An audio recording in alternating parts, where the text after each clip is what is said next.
Well, today is the final Mass. Bishop Fabro is here to celebrate with the community and to really close the church. There'll be a short ritual toward the end of the Mass, and he'll move through the church, the different important pieces.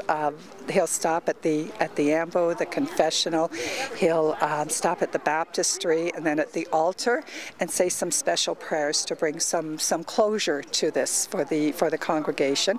The congregation will be invited at the end to honor the altar one last time. They'll be invited to come up and touch the altar and then process out.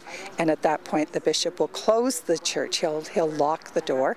And then he's going to hand the church on to the St. Vincent de Paul Society, and that's a real sign of hope for us in this community. Our family was raised on King Street. My mother was born and raised on King Street, and she married my father. And when they got married in Blessed Sacrament Church about a year after the church was built. There were 7 of us kids. We were baptized in the church. We made our first communion in the church, our confirmation.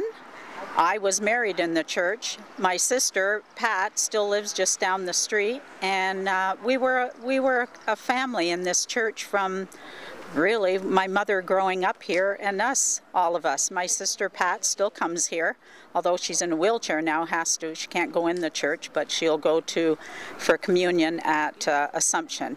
But my sister flew back from Fort Lauderdale to be here today. It's a sad day. It's a sad day.